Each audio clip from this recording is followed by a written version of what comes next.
Please introduce yourself and tell us how it went.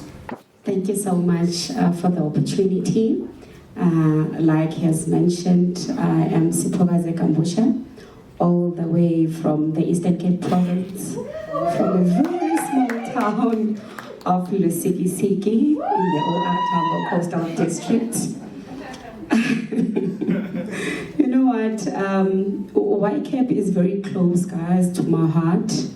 I love the program. Oh, wow. When I started the program, it was in 2019. And how I started, it's quite interesting because I didn't choose to do YCAP, but learners chose me. When I was at Khotso Primary School, the program was run by my late principal. And then after that, the learners came to me and asked me to carry on with the program because they loved the program so much. And then when I asked them, like, guys, why me? Because like there's so many teachers in our school. Why are you choosing me? And their response was, teacher, you can see your character, your personality. YCAP needs a person with energy, passion, and love for the children. And that really touched me. Without hesitation, I grabbed the opportunity. And also, the principal, like, we were very close. He used to believe in me. So when I was taking over from the program, in my heart, I was like, you know what? Wherever my principal is at, I just want to make him proud. And I want to take this program to the level he never thought it would get to. And then for the first time, after so many years, the program used to be run in our school. For the first time in 2019, we managed to move from the district level to the provincial level, from there to the national level. So I feel like wherever he is, he's probably proud of me because I've taken the program to the level that if he was still alive, he would want it to be. And then from the first project that we did, remember, I had no clue what the program was about. I had to go to the Department of Education and speak to our district coordinator, Mrs. Sukhonyana, so that I can learn more about this, because when you are in front of the learners, you need to have confidence. You need to know exactly what you are doing, because the learners, they believe in you. So whatever that you impart in them, you need to be like sure of your story. So I made sure that I empower myself so that I'll be able to empower my learners as well. The first project that we did, it was on water and sanitation. You will know in rural schools that we're using the pit toilets. Development, it's a mess, guys. And those toilets were built next to the classrooms.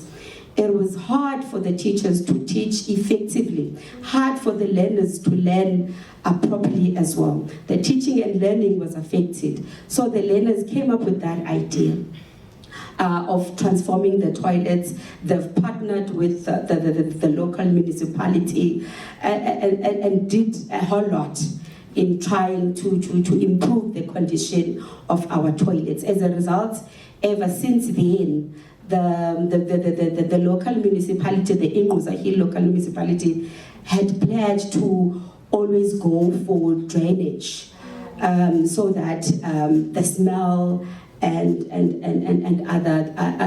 other negative impact could not necessarily affect the teaching and learning.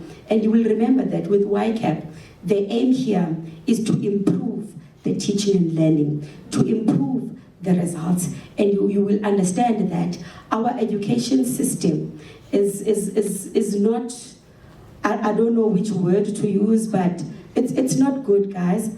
I'm from Rhodes University, and you will think that because I'm from Rhodes, and therefore my articulation, my communication, and is proper, and forget the background which I come from. it plays a huge role. So when I started this program, I was like to myself, you know what? I want to do justice in these children and give them what I never had. And then from there, we did the library project, where there was a learner in grade 7, guys, who could not even be able to write his name. And the route which they take in trying to tackle the problem, they went as far as confronting the Department of Education in terms of applying the learner progression, the age thing, that learner should just proceed to the next grade regardless of how the learner performs. And for me, it really touched my heart, because when we were doing that project, the aim was just for that learner to at least be able to sign the documents, because already it was late for us to do the job that was supposed to be done in the foundation phase, intermediate phase, and then the learner was now in senior phase. So like, there are a lot of challenges that the learners are trying to solve, and you will find that these learners, indeed, they are creative, they are innovative. It's just that they never, if we give them a platform like YCAP, it's whereby they are able now to showcase these skills, to showcase their talents. So for me, really, YCAP is an amazing platform for the youth of South Africa to stand up and stand for themselves as well, and to have a voice, which is very, very important. And now, just trying to cut the long story short, coming to the one for the one we won for G20. It was in 2023. You saw the video playing there. Imagine. Let me just touch on the skills that I acquired in YCAP. The communication skills, the organizational skills, the leadership skills, teamwork, discipline, commitment, information technology, you name it, where learners would do the portfolio starting from scratch, showing the before, during, as well as after. Those skills, we only acquired them when we were in varsity. As a result, in my varsity, instead of taking 3 years, I took 4 years, because I had to be in the extended program, because obviously of the disadvantaged background. So I feel like, for me, YCAP is trying to bridge the gap between the public school as well as the private school. I didn't go to a model school, but in terms of communication, articulation, I am improving. And I'm so proud of myself, of the person that I've become. I speak with confidence now. And I was that teacher who would sit in the staff room meetings and just keep quiet. Not that I was an introvert person. I was extrovert, but I had fear. But that fear is no longer there now. I'm that person who walks into the room. Hey guys, like, you have no idea.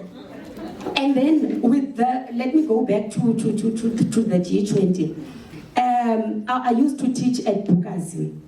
So that community, firstly, it had a lot of challenges.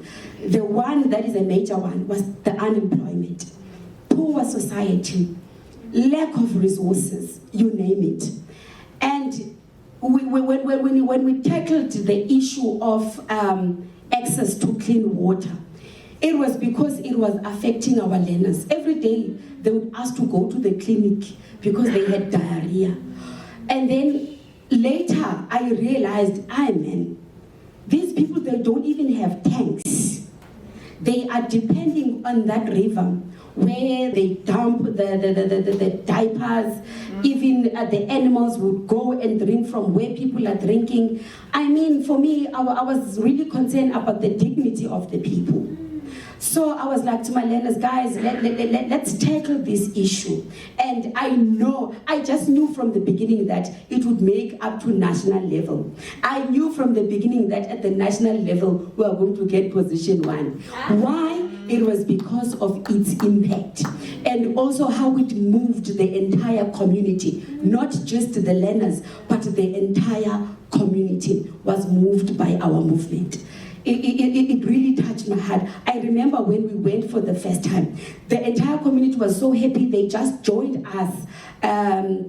They joined us without even asking, because they could see what we were bringing to them, and we were excited about the change that we were bringing to them. So they did that voluntarily. So it was just, guys, so nice, because firstly, we tackled the issue of water scarcity, access to clean water, restoring people's dignity. And also after that, the attendance from the learners improved. Even us, it was nice that when you are teaching, the class is full. Everybody, like the attendance had improved. So it's important when you are doing this project to always target the impact, showing how the project was like before, and after the intervention, how it has touched people, improved the people's life. Because remember, here we are about changing people's life, making a difference, and making sure that we are leading by example as well. So Amanda approached me following year saying, Siphokazi, remember the project you did in 2023 with your learners? There is an opportunity for you that you might go to Brazil for G20. And the moment we were having that conversation, already I was moved up, like, bring it on. We are in. Okay, fine. And then we entered the competition. But now my fear was that we were competing with other countries as well. It wasn't as competing with other provinces, because I'm not scared with other provinces. But like, it was a different story now. It's other countries. So the competition really was tough. But I remained hopeful. Remember, one of the skills that we acquire in YCAP is that of perseverance. Okay, fine. And then the competition went on and on and on. And then finally, and imagine I had moved to a new school, and already I was telling them that, listen guys, in October I'm going to Brazil. So now I was so scared that, what if I don't make it to Brazil? People are going to laugh at me. And I'm so confident that I'm going to Brazil. And how I convinced even this principal to take me into his school, I said, listen, there's a huge opportunity. I'm going to Brazil. So I just had to win, guys, the competition. So when I received that email, I jumped off the chair. I was like, yes, indeed I made it. I told you guys that I was going to go to Brazil. So it was such a wonderful experience, because we were there with the Minister of Education. In fact, the entire DBE team went there with us, with the large numbers. It was such a beautiful experience. And when we shared our story, even the minister was moved. The way she spoke about YCAP in Brazil, you would swear she was part of the program. She spoke highly of YCAP, and she was just so impressed. And one thing also I want to share with you guys. Remember, last year we were hosting G20, right? Hey, South Africa. We're hosting G20. And can I tell you a secret? We are the reason that South Africa became second country to host G20. And they don't speak about that. Thank you so much for that.